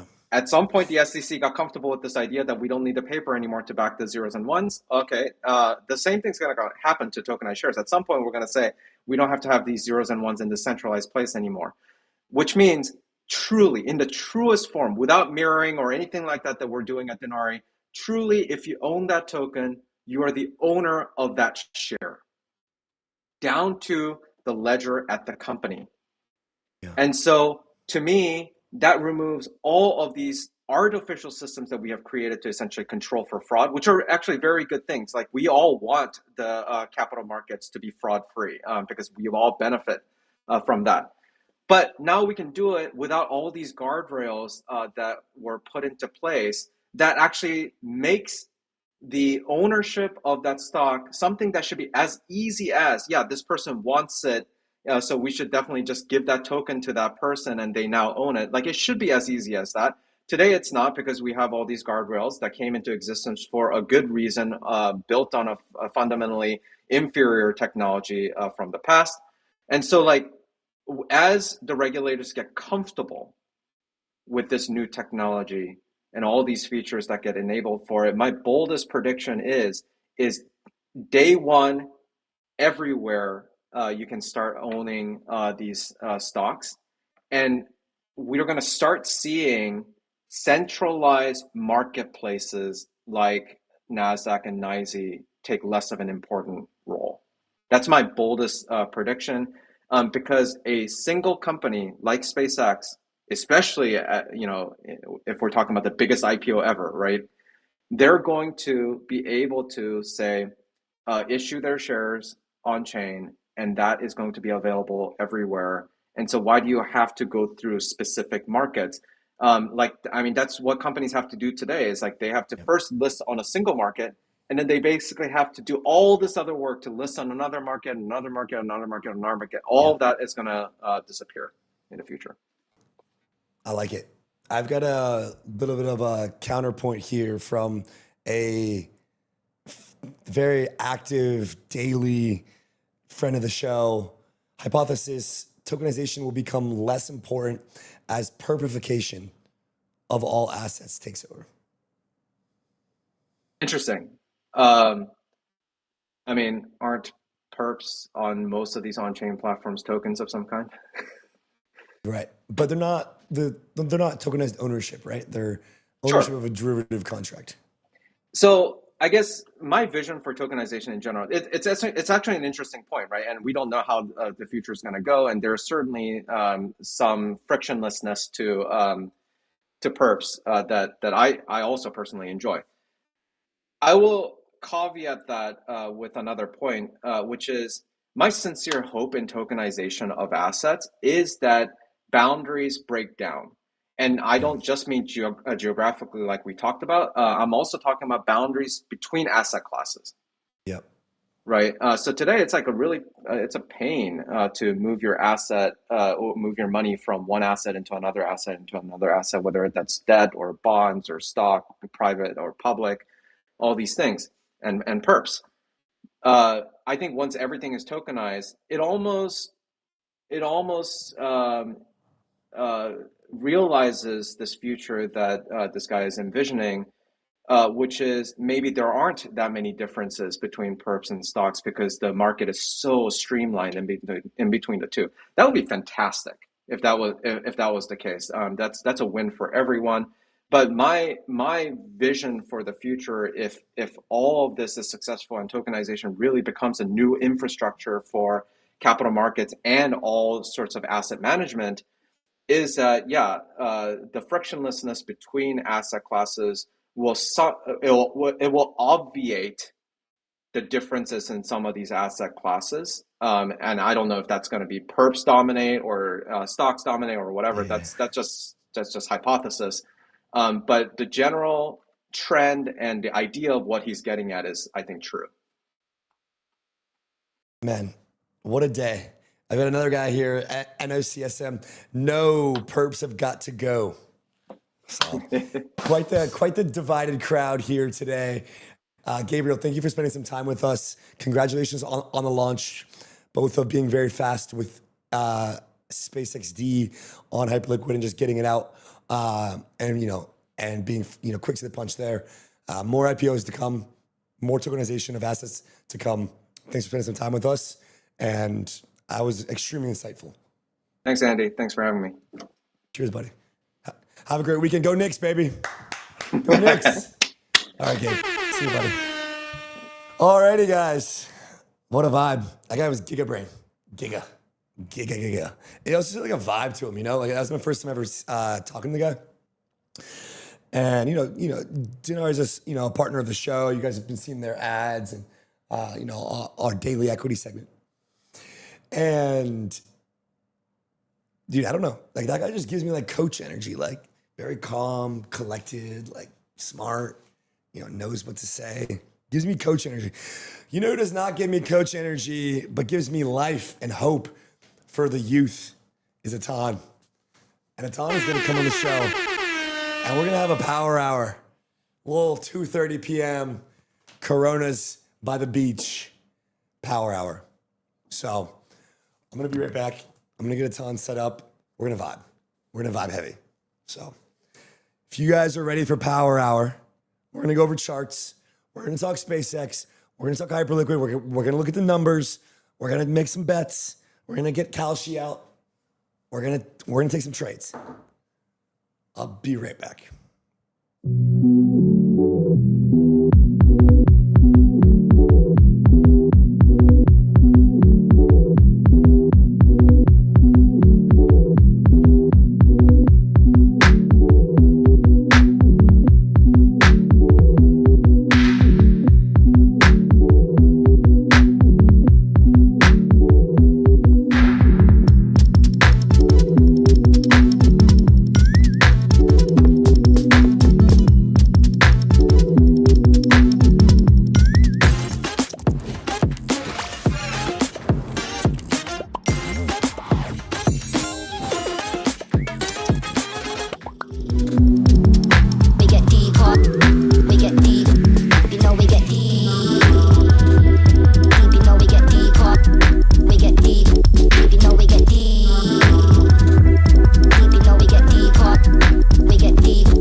get deep.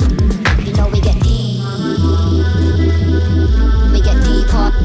We get deep. You know we get deep. We get deep, huh? We get deep. You know we get deep.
Yo. All right, ladies and gentlemen, Freedom Guy, 1776. My guy's vibing. Yes, sir. Guys, this is Atan, the man, the myth, the legend. Good to be back. Last week's Intern Power Hour. I hope you guys enjoyed. Yeah. What a week. We went from thinking we were... Turn his mic on. The one to the left, to the right. Turn this mic on. Intern number 3. There you go. All right, cool. Ring the bell. Intern Power Hour. Like I was telling Andy, a lot of people seem to be clocking out, but that's the time when you clock back in. We're clocked in. And if you check your wrist, your naked wrist, then you just know that it's Power Hour. So, cheers, brother. We're cranking. What drinks. a week. What a week. Hype back to 62, guys. I thought it was over. Let's pull it up. Yeah, pull up the hype charts. I thought it was over. I was telling the whole team, Nero, Leo, get ready. We're gonna start buying. Unfortunately, I hope so. Fortunately, we don't have that, and we're about to enter an abundant. This dude just said intern powder hour. Powder hour? Did I misspell it? No, it's Coked Claude. Oh, Coke Claude. I love you, man. Keep it. I love it. What a good addition to the Rollup army. Yeah, we definitely need that as we're plotting our takeover. So, what was his name? Coked what? Coked Claude. Coked Claude. You're a real one, man. This is why we do it. We do it for people like you. So, guys, we're going to try to start a segment. It's on. Where we have you on the streets of Manhattan with a microphone. And we're going to get really fun with it. Yeah. What do you think about that? Well, I got tricked again. Andy said we were going to come in, do an intern power hour, but now we're getting insane opportunities to do street interviews in Manhattan. So, always a pleasure hopping onto the show on Rollup TV.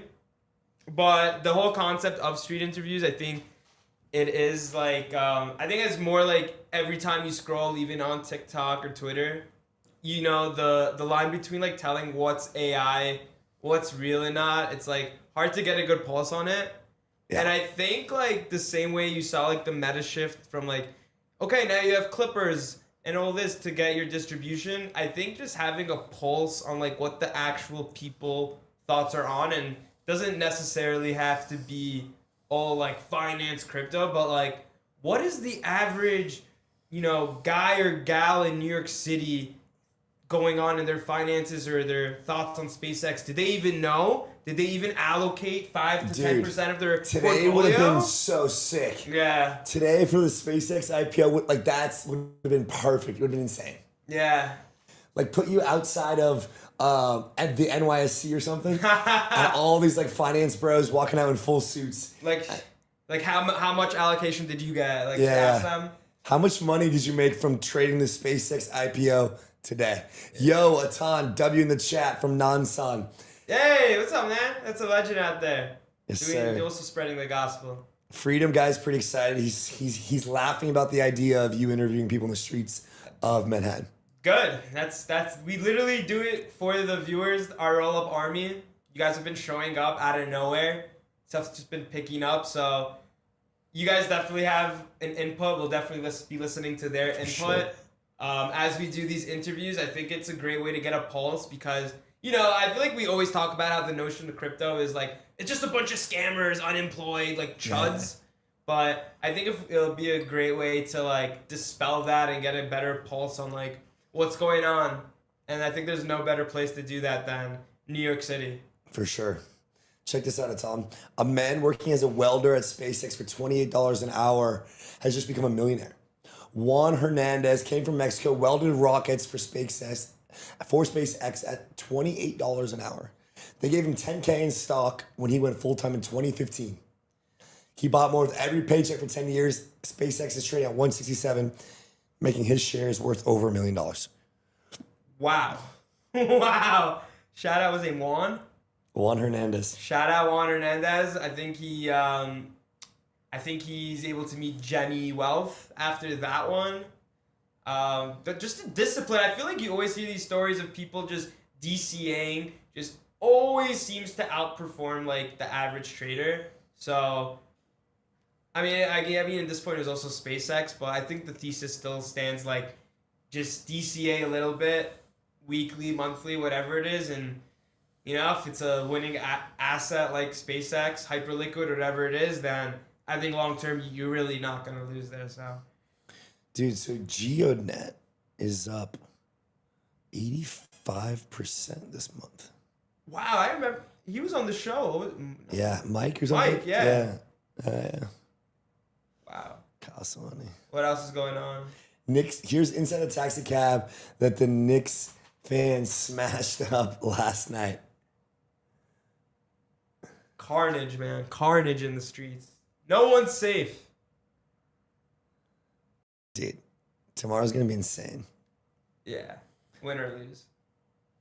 Mitch Johnson. I like this guy, man. I think he's a little too passive. Yeah, he's not like, he doesn't get animated at all. No, he doesn't get animated. He's just holding like his like paper, sort of like, you know, they joked about him where it's like he has nothing on the actual papers. It just says to like give the ball to Wemby and play hard. So yeah, I think there's like, I mean, Stephon Castle and De'Aaron Fox, I think they both came out saying that, like, the Knicks didn't win the game. We just blew the game. Yeah. So, I mean, listen, that just means your coach isn't making the right adjustments. You as players, as veterans, aren't making the correct decision-making. And, yeah, I think the Knicks are going to close it out. Yeah. 5. That'd be epic.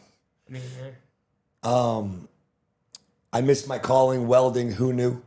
Yo, Yeah. number one. What's up, Elliot? Number 1. Yeah, instead of going to college, we should have all just picked up a vocational trade and just apply to SpaceX, making $28 an hour and shoving every goddamn penny into the IPO. What were we doing? Doing Algebra 2. It was that easy. Yo, Algebra 2, dude. Algebra 2. Algebra 2, not Algebra 2. Not Algebra 2. What did you think of this Blockworks thing? This video is pretty sick.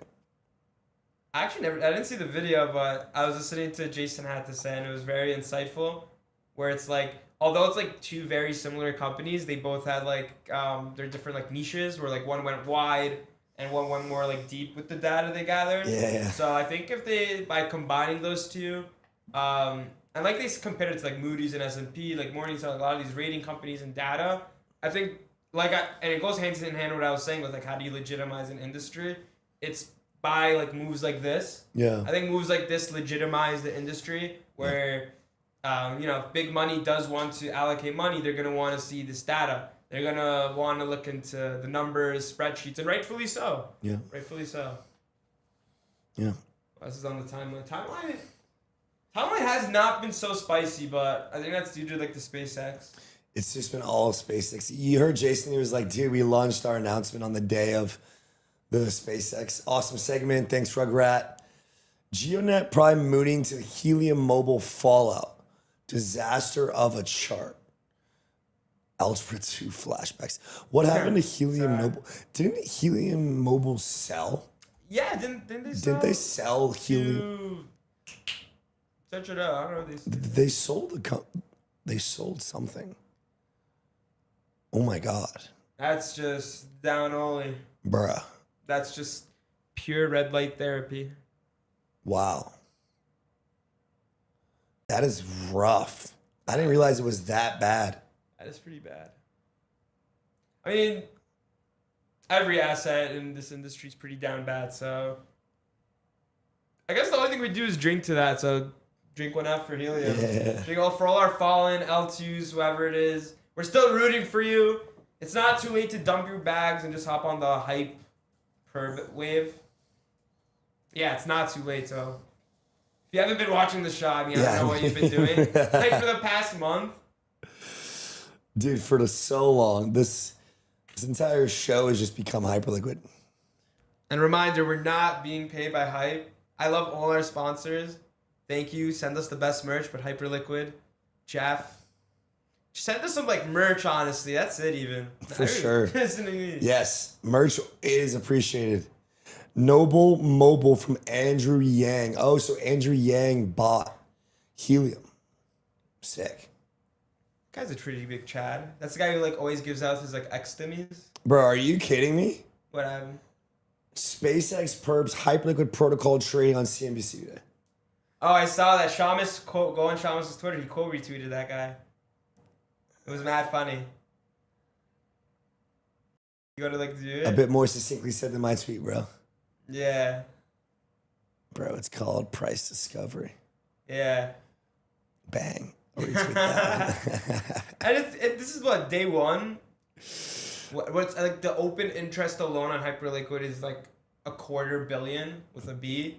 So I think that the HIP3 markets are still making up. I don't think it's taking over the crypto segment of Hyperliquid, but the HIP3 like TradFi, like those traditional stocks have slowly been paying a lot of fees, which in turn gives buybacks. Yeah.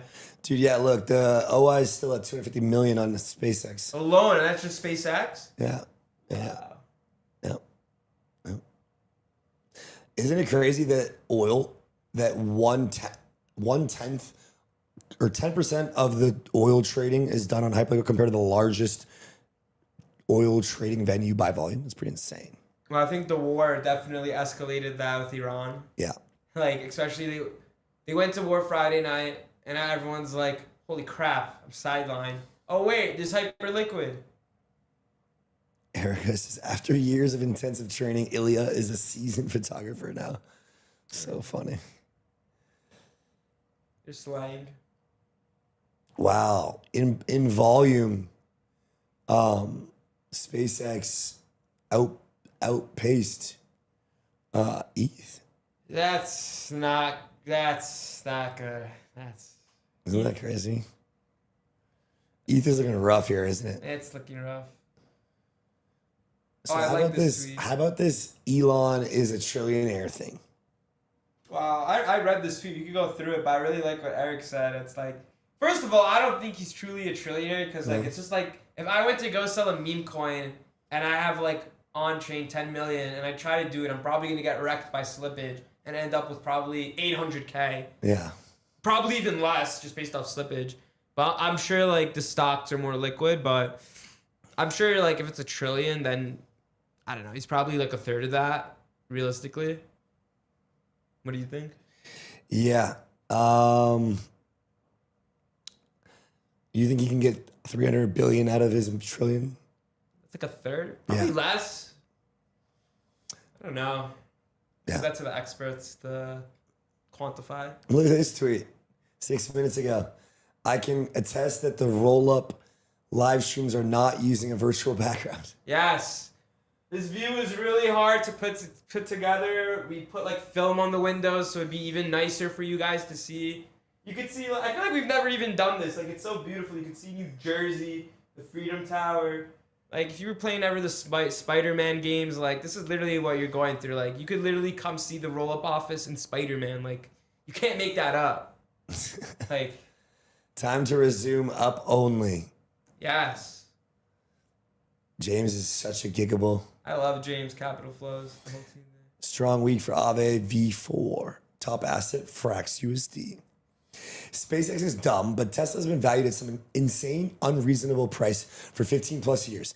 Even as a mature automaker, it's worth $850,000 per vehicle sold. Tesla MSRP is less than 100K. I don't think Elon is getting worse at selling snake oil. Best to just ignore. You know, I'm really curious because they took away that like tax credit to buy the car. So if you had an option, I mean, if you had the option to buy like, I mean, I don't know the exact model of a Mercedes, probably not an S-Class, but a Mercedes, even like a BMW compared to a Tesla, like, I don't know. I don't think I would take the Tesla. I would take the Beamer or the Mercedes. Yeah. If it's the same price, you know? Just look at his investor list of companies. His ass is owned by quadrillionaires. Crazy to see a trillionaire in our day and age. What does that really mean for the rest of us? Dude, we're fucking poor. Like, what do you mean? What does that mean? Poor. What do you mean? Like we're cooked, dog. We're cooked, dog. We're so cooked. Trillionaires be like, I need the monies, all the monies. The rich get richer. Come on, Hype. Yeah, Hype needs a next leg to 100. I think that's the barrier, like a triple-digit Hype. We need triple-digit Hype. That was crazy, the cone thing. I haven't seen this. You never saw that? Play that. This Wi-Fi's bugging today, dude. Wi-Fi is wonky. Can't even play a video. It's crazy. Yo, I saw this. Whoa. 10 mil over the next... I mean, somebody could cancel it, but... Like, these things are... They always change. They're bipolar. They're actually bipolar. That's where Elon's billions came from. Fed tax credits. That's what I'm saying. So yeah, like a lot of these credits, which I think they're slowly taking... Like, if you went to go buy a Tesla, you get, like, insane tax credits. Yeah. For, like, carbon credits and that. Yeah, the carbon credits, that whole thing. So... That's how they get you. They give you the free thing, and that's how they get you. At some point, should the trillionaires pay all the taxes? I mean, I don't know. Should they? Is that their responsibility? I mean, definitely. Like them paying like 1% tax is like me paying taxes. Yeah. I like what Jeff Bezos says. Like, I shouldn't be paying taxes, even like how minuscule they are. Like, whatever. Yeah. Like I could do more than like in my pocket that I'm sure. Let's be honest. The greatest founder of all time, Elon, building SpaceX. This is a crazy photo, bro. The first warehouse. Cause like what he had made his bag from PayPal Mafia. Yeah. 200 million, and he shoves it all into like SpaceX, Tesla, Solar City. The list goes on. Crazy, dude. It's like somebody's asked, like, how do I become a trillionaire? It's like, yeah, you just have to be like. You should like full port your career like 5 times. Yeah. Like full port. And be right 5 times. And homelessness and hunger, that'd be neat. Come on, trillionaires. I agree. I've ran out of Red Bull, guys. I'm tired. Elliot, my guy. Are you in Europe or something? We gotta get you a shipment. Damn, Bybit just comes out and straight blames. Who they blame? Blames X stocks. Oh, wow. Wow. I feel like that's just a nothing burger. It is, but it's just a bad look. Like, blaming the competitor that hard. And also just like that mess. It's like when they all got those DeFis, like layer 0, and that thing's like, no you. Dude, this is also happening. The price feeds on Coinbase on TradingView are broken. I don't know if you really use TradingView, but no. Elliot's in the UK. Bro. Cheers, mate. Across the pond. Go out there and have a beer, man. I think the UK is a good team for the FIFA. They're gonna have they're up there. Come on, Hype. Don't pull back on us. Can we pull up the World Cup? Should we do some World Cup check? Yeah. I think USA is playing today, right? They are. Oh yeah. I'm pulling out Kalshi, dude. I'm taking some. I'm smashing. I'm smashing the US.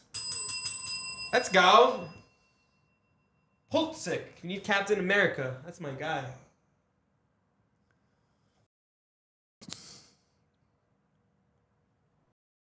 All right, Canada or Bosnia? Literally, just pick one. I'm smashing one. I don't even know if Bosnia is like that. Is Canada even like that? I don't know. What are the odds? Damn, Kalshi has perps now. That's pretty wild. Oh yeah, you said. Yo, they have hyper liquid perps only on Kalshi. Did you know that, guys? I know, right? Dude, they have San Antonio at 64% chance of winning. I saw that. One of the funniest things, you know, like when you walk in the city, you'll see like the Kalshi ads, and it'll be like San Antonio. They'll give you the odds like as you're walking, so it's sort of like dystopian. Claude says Bosnia. Rugrat says Canada. Do we go with the clinker, or do we go with Rugrat? Canada is 54%. Like Bosnia is 20%. Thai is 28%. What the? Why does Thai have so much juice? I don't know. USA, Paraguay. USA 47%. Paraguay 25%. Stop gambling and do the thing. Colombia or Peru. Dude, you gotta chill, bro. This clinker is amazing. I love it. You gotta chill, man. Yeah, Coked Claude is honestly a goated username. I'm gonna go with a tie. I don't know why. 28. That's pretty wild. That's a I'm lot doing of $10, dude. I just can't. You just like feel sidelined. You have to like feel something. Yeah. I feel. Yeah, guys. If you guys are watching on YouTube, hit the like for us. Hit the subscribe. Turn the notifications on. We appreciate y'all. Definitely much love. Hit the like. We appreciate it, man. Share it. Send it to your chud friends who needs to learn more about their finance situation. Tell them to buy some Hyperliquid. Dude, do you really think San Antonio is 64%? That's what the odds are. That's what Vegas put. How about Brazil and Morocco?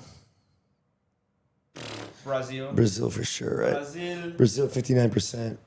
Switzerland, Qatar. Qatar's at 6%. Yeah, no, Switzerland is taking. Unless they paid some. Yeah, no, it's Switzerland should be taking that. Man, whack a tie. Scared to bet live. I just bet it. I just bet live. No way, gamble more. And play the dummies on the street thing. That's what you gotta do. Just go to and just ask people who they're betting on.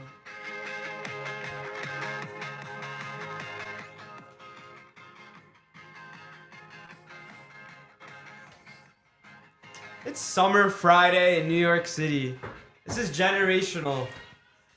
I don't know It what is to say. generational New York right now. The Knicks have, I grew up here my whole life. The Knicks have never been this goddamn close to the finals in my life. Really? It's almost surreal. Never.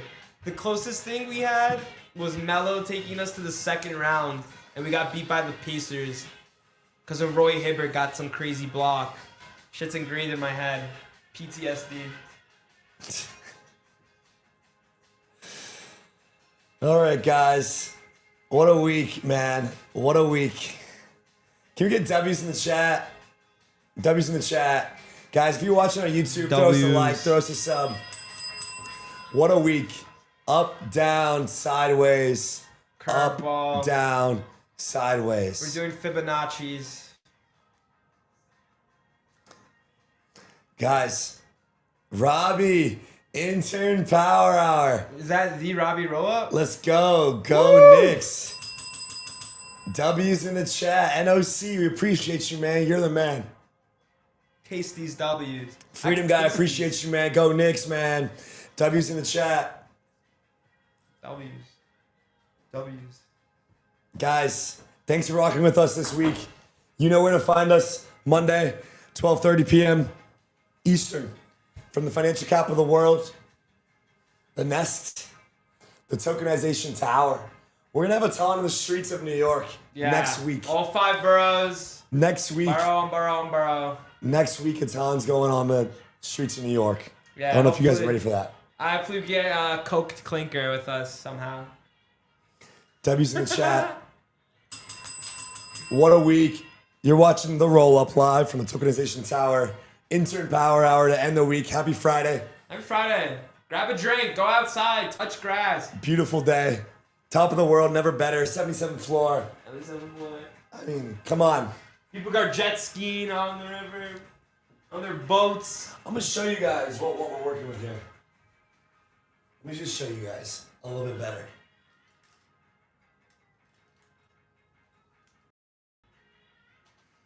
Gotta like open the window.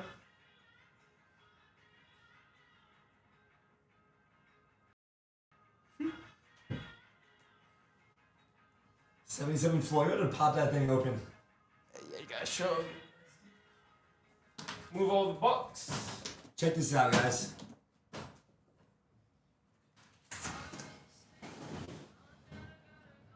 Woo! Wow, the glare is actually not getting in focus, but Intern Power Hour. doesn't get better than this.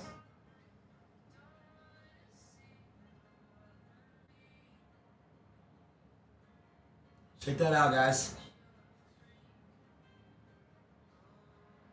Type of view that just makes you want to work 50 hours a week.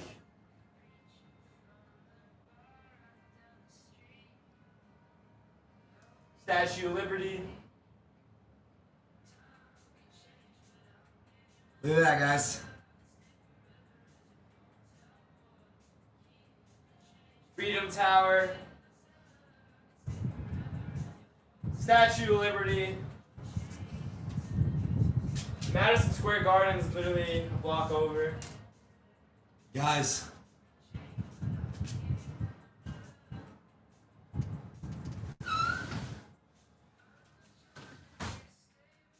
Wow. That's it. I'm taking it all in. I can see my house from here. Wow. Last time I was in the area, I saw Korn in a System of a Down at MetLife last time. That's sick. Nice. God bless America. Now that's beautiful. Where are we going? Next week will be lit. A ton on the street. Yes. Cat Crypto says PURR. W. Power Hour. The Nest is Hunter. Yes, sir. Big week. Successful week. Job's not This finished. view being early in Zama has me flying. Get out there. Have a great weekend, guys. Much love. Inshallah. Cheers. Shout out, baby.